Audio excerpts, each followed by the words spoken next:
से क्या जमाना था गाइस कि तुम लोग सब्सक्राइब का बटन दबा दिया करते थे मेरे बिना बताए। आजकल पता नहीं क्या हो गया यार, सब्सक्राइब दबा दो गाइस। अस्सलाम वालेकुम डियर स्टूडेंट्स, कैसे हो आप लोग? उम्मीद है कि आप सब लोग बिल्कुल ठीक ठाक होंगे। तो आज की इस वीडियो में इंशाल्लाह हम लोग बात करेंगे कि what to do after KMU cat test. तो वीडियो स्टार्ट करने से पहले आप सब लोगों से छोटी सी एक रिक्वेस्ट है कि अगर आप लोगों ने अभी तक चैनल को सब्सक्राइब नहीं किया तो काइंडली आप सब लोग चैनल को सब्सक्राइब कर लो, क्योंकि आप लोगों की तरफ से नाम होता है हमारे लिए मोटिवेशन होती है। सेकंड थिंग इज़ डैट आप सब लोग कोशिश करो कि वीडियो को बिल्कुल लास्ट तक देखो, सो दैट आप लोगों से किसी भी किस्म का पॉइंट, किसी भी किस्म की इन्फॉर्मेशन जो है वो स्किप ना हो। So without any further delay हम लोग चलते हैं अपनी वीडियो की तरफ। जैसे कि आप सब लोगों को पता है कि टेस्ट नंबर 1, टेस्ट नंबर 2 और टेस्ट नंबर 3 जो है वो कंडक्ट हो चुके हैं। टेस्ट नंबर 3 का रिज़ल्ट इंशाल्लाह आज किसी भी वक्त अपलोड हो जाएगा, ठीक है। अब इसके बाद जो है वो मोस्टली स्टूडेंट्स यही पूछते हैं कि हम लोगों ने टेस्ट दे दिया है, अब टेस्ट के बाद क्या करना है, मतलब what to do after KMU cat test. तो इंशाल्लाह इस वीडियो में आप लोगों को A to Z जो है वो बताऊंगा प्रोसेस के बारे में, ठीक है। सो लिहाजा आप लोग वीडियो को बिल्कुल लास्ट तक देखना, ठीक है, ताकि आप लोगों से कोई इन्फॉर्मेशन वगैरह जो है वो स्किप ना हो, ठीक है। अच्छा, आप लोगों ने टेस्ट दे दिया है, टेस्ट का रिज़ल्ट इंशाल्लाह आज आ जाएगा और उसके 1 से 2 वीक्स बाद जो है वो KMU क्या करेगा कि एडमिशन्स के लिए एडवर्टाइजमेंट शो करेगा। एक और चीज़ आप लोग ये ध्यान में रख लो कि हमारे पास PHSA और KMU का प्रोसेस सेम होता है, ठीक है, लेकिन अप्लाई डिफरेंटली करना होता है। PHSA के लिए आप लोगों ने सेपरेटली अप्लाई करना होगा, KMU के लिए सेपरेटली अप्लाई करना होगा, लेकिन प्रोसेस दोनों का सेम होगा, ठीक हो गया। अब एडवर्टाइजमेंट जब KMU शो कर देगा तो आप लोगों ने क्या करना है कि उस एडवर्टाइजमेंट की बेस पर मेरिट लिस्ट के लिए अप्लाई करना है, ठीक है। मतलब आप लोगों ने फॉर्म फिल करना है।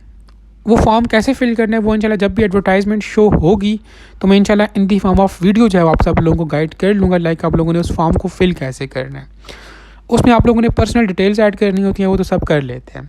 सेकंड पे आप लोगों ने इसमें अपनी एकेडमिक्स जो है वो डिटेल्स ऐड करनी होती है, लाइक अपने मार्क्स वगैरह, वो भी हर बंदा कर लेता है। लेकिन थर्ड में जाकर उसका जो थर्ड स्टेप होता है उसमें स्टूडेंट्स काफ़ी कंफ्यूज होते हैं कि लाइक कौन सी फील्ड सेलेक्ट करनी है, कौन सा कॉलेज जो है वो सिलेक्ट करना है। तो इंशाल्लाह ये सारी डिटेल्स मैं उस वीडियो में कवर करूँगा। अभी के लिए जस्ट आप लोग ये ध्यान में रखो कि KMU जो है वो टेस्ट के 1 से 2 हफ्ते में जो है वो एडवर्टाइजमेंट शो करेगा।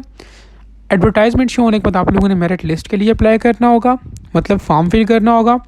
फॉर्म फिल करने के बाद जो है वो आप लोगों की प्रोविजनल मेरिट लिस्ट जो है वो अपलोड हो जाएगी। अब प्रोविजनल मेरिट लिस्ट क्या होती है?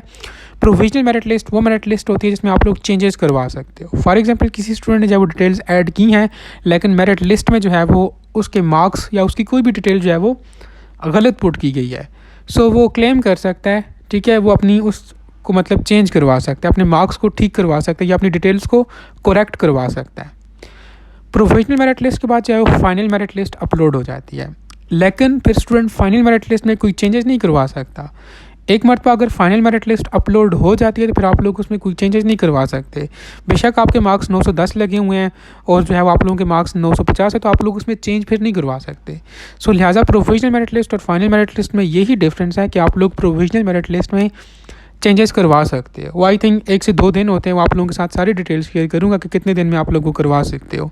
लेकिन जो ही वो 1-2 दिन बाद जो है final merit list KMU upload कर देता है तो उसमें आप लोग चेंजेस नहीं कर सकते, सिंपल इज़ दैट। अब जब फाइनल मेरिट लिस्ट अपलोड हो जाती है तब उसके बाद जो है वो KMU आप लोगों के पास इंटरव्यूज़ के शेड्यूल जो है वो शेयर कर लेता है कि लाइक मेरिट नंबर 1 से लेकर 200 तक जो स्टूडेंट्स हैं उन्होंने इस डेट को जो है वो इंटरव्यू के लिए आना है, या मेरिट नंबर 201 से लेकर 400 तक जो स्टूडेंट्स हैं उन्होंने इस डेट को KMU में इंटरव्यू के लिए आना है। तो मतलब इस तरह से वो आप लोगों का शेड्यूल जो है वो शेयर कर लेंगे कि लाइक किस किस स्टूडेंट ने जो है वो किस किस डेट को जो है वो इंटरव्यू के लिए जो है वो KMU जाना है। अब इंटरव्यू में क्या होता है वो डिटेल्स हम लोग आप लोगों के साथ बाद में शेयर करेंगे कि लाइक इंटरव्यू में क्या क्या होता है, लेकिन अभी के लिए आप लोग जस्ट इतना ही ध्यान में रख लो कि इंटरव्यूज़ में जो है वो आप लोगों ने कुछ स्पेसिफिक डॉक्यूमेंट्स लेकर जाने होते हैं। वहाँ पे आप लोगों के डॉक्यूमेंट्स की कुछ वेरिफिकेशन होती है और उसके बाद आप लोगों को एडमिशन जो है वो दे दिया जाता है। वहाँ पर आप लोगों के पास प्रॉपर एक मतलब लिस्ट शो हो रही होती है कि किस कैंपस में किस डिसिप्लिन में कितनी सीट्स वैकेंट हैं, ठीक है।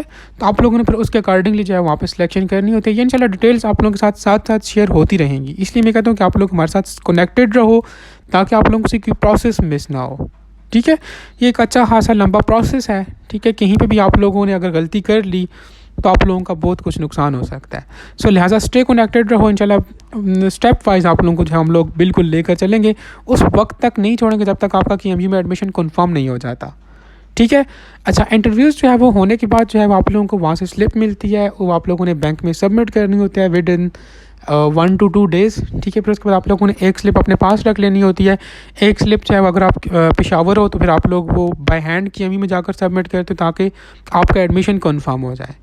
अगर आप लोग किसी दूर दराज इलाके से, तो आप लोग जस्ट सिंपल उस स्लिप की पिक्चर निकाल के वो आपको एक स्पेसिफिक नंबर देते हैं, आप लोगों ने उस पर जो है वो सेंड करनी होती है। जब आप लोग जो है वो ये स्लिप जो है वो KMU वालों को सेंड कर देते हो तब आपका एडमिशन कन्फर्म होता है, ठीक है। तो फिर जो है वो एडमिशन कन्फर्म हो जाता है। फिर उसके बाद आप लोगों के पास एक और स्लिप होती है, फ़ी स्लिप ही होती है, वो आप लोगों ने जिस कैंपस में, जिस कॉलेज में आपका एडमिशन होता है वो आप लोगों ने वहाँ पे सबमिट करनी होती है, ठीक है। इन दिस एंड डैट पे आप लोगों का KMU में एडमिशन जो है वो कन्फर्म हो जाता है। बस यही एक प्रोसेस है। PHSA के लिए भी सेम प्रोसेस है और KMU के लिए भी सेम प्रोसेस है, ठीक है। PHSA के इंटरव्यूज़ के लिए आप लोगों ने दुरानपुर में उनका ऑफिस है PHSA वालों का, आप लोगों ने वहाँ पर जाना होता है। KMU के इंटरव्यूज़ के लिए आप लोगों ने हयाताबाद वाली जो बिल्डिंग है KMU की IPMR वाली, वहाँ पे जाना होता है। बाकी इसमें मतलब सारा प्रोसेस सेम है, ईच एंड एवरीथिंग सेम है, ठीक है। उम्मीद है कि आप लोगों को ये सारा प्रोसेस समझ आ गया होगा। लास्ट में फिर अगर समराइज़ कर लूँ, आप लोगों ने जो है वो 1 से 2 वीक्स वेट करना है एडवर्टाइजमेंट का। एडवर्टाइजमेंट के बाद आप लोगों ने मेरिट लिस्ट के लिए अप्लाई करना है। मेरिट लिस्ट के बाद जो है वो आप लोगों के जो है वो प्रोविजनल मेरिट लिस्ट है वो अपलोड होगी। प्रोविजनल मेरिट लिस्ट अपलोड होने के बाद आप लोगों की फाइनल मेरिट लिस्ट अपलोड होगी। फाइनल मेरिट लिस्ट अपलोड होने के बाद आप लोगों के इंटरव्यूज़ के शेड्यूल होंगे। फिर आप लोगों ने इंटरव्यू के लिए जाना होगा। इंटरव्यू के लिए आप लोग जाओगे तो आप लोगों का एडमिशन जब कन्फर्म होगा तो आप लोगों को वो स्लिप देंगे, ठीक है। स्लिप आप लोग बैंक में सबमिट करोगे तो तब आपका एडमिशन जो है वो कन्फर्म्ड हो जाएगा, ठीक है। सो ये बस एक प्रोसेस है और उम्मीद है कि आप लोगों को समझ आ गई होगी। स्टिल कोई क्वेश्चन वगैरह तो आप लोग कमेंट सेक्शन के अंदर पूछ सकते हो। अच्छा, यहाँ पर एक और चीज़ मैं आप लोगों को बताता चलूँ कि स्टूडेंट्स पूछते हैं कि मेरा इतना एग्रीगेट है, मेरा मतलब कौन सी फील्ड में एडमिशन हो सकता है या मुझे कौन सी फील्ड में जाना चाहिए। तो इंशाल्लाह वो मैं नेक्स्ट वीडियो में वो सारी चीज़ें जो है वो कवर करूँगा, ठीक है। स्टिल कोई क्वेश्चन वगैरह है तो आप लोग कमेंट सेक्शन के अंदर पूछ सकते हो। Thank you.